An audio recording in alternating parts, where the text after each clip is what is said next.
సుమన్ టీవీలో మీ personal and business promotions కోసం కింది నెంబర్కి కాంటాక్ట్ చేయండి. నమస్తే, welcome to Suman TV. Nizamabad జిల్లా వ్యాప్తంగా వైరల్ ఫీవర్స్ అయితే దడ పుట్టిస్తున్నాయని చెప్పుకోవచ్చు. మనం ప్రస్తుతం జీజీహెచ్లో ఉన్నాము. సో నిజామాబాద్ జీజీహెచ్ గురించి మనం మాట్లాడుకుంటే ఇక్కడ మెరుగైన వైద్యం అందుతుంది అని చెప్పేసి పక్క రాష్ట్రాల నుంచి కూడా ఇక్కడికి వచ్చి వైద్యం తీసుకోవడానికైతే చాలామంది వస్తూ ఉన్నారు.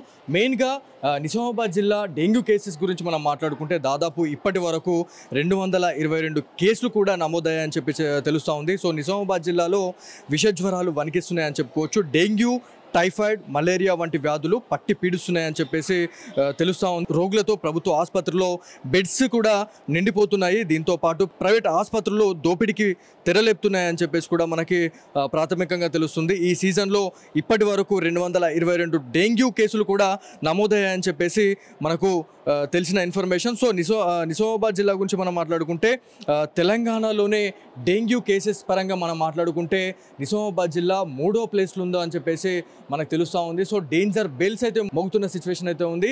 సో టైఫాయిడ్, అదేవిధంగా మలేరియా, డెంగ్యూ వంటి వ్యాధులతోని చాలామంది సతమతం అవుతూ ఉన్నారు. చాలామంది ఇంటికే పరిమితమై బెడ్ పైనే పడుకునే సిచ్యువేషన్ అయితే వచ్చిందని చెప్పేసి మనకి తెలుస్తూ ఉంది. చాలా రకాలైనటువంటి గ్రామాలలో కూడా ఇప్పటికే ఈ విష జ్వరాలు ప్రబలి చాలామంది ఎఫెక్ట్ అయ్యారు అని చెప్పేసి మనకి ప్రాథమికంగా తెలుస్తుంది. సో ఏదేమైనప్పటికీ ఈ వైరల్ ఫీవర్స్కి సంబంధించి మాట్లాడుకుంటే మెయిన్గా ఏదైనా అవసరం ఉంటే మాత్రమే బయటకు వెళ్ళండి, లేకపోతే డెఫినెట్లీ ఇంట్లోనే ఉండండి అని చెప్పేసి కూడా వైద్య అధికారులు చెప్తా ఉన్నారు. మెయిన్గా సీజనల్ వ్యాధులకు సంబంధించి మాట్లాడుకుంటే ఈ వర్షాకాలంలో ఇలాంటి వైరల్ ఫీవర్స్ ప్రబలే అవకాశం ఉంటుంది. కాబట్టి బయట ఏమైనా ఫుడ్ తినే టైంలో కూడా అది మంచా చెడా అని ఒకసారి ఆలోచించి ఫుడ్ తీసుకోవాలని చెప్పేసి కూడా నిజామాబాద్ జిల్లా ప్రభుత్వ ఆసుపత్రికి సంబంధించిన వైద్యులు అయితే చెప్పడం జరుగుతూ ఉంది.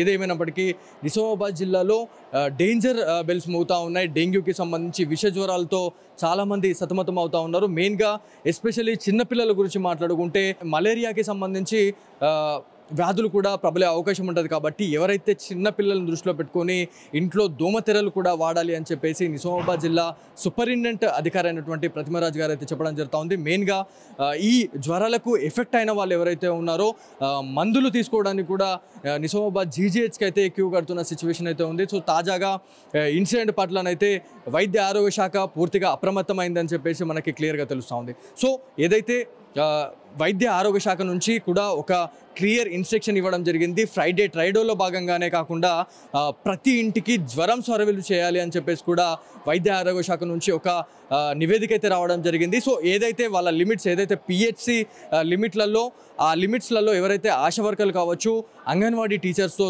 సహా ఈ సర్వే అయితే నిర్వహిస్తున్నాము అని చెప్పేసి నిజామాబాద్ జిల్లా వైద్య అధికారులు అయితే చెప్పడం జరుగుతూ ఉంది. So be careful. ఇది ఇవాల్టి Suman TV special story. Camera person కార్తిక్తో బాలు, సుమన్ టీవీ, నిజామాబాద్ నుంచి.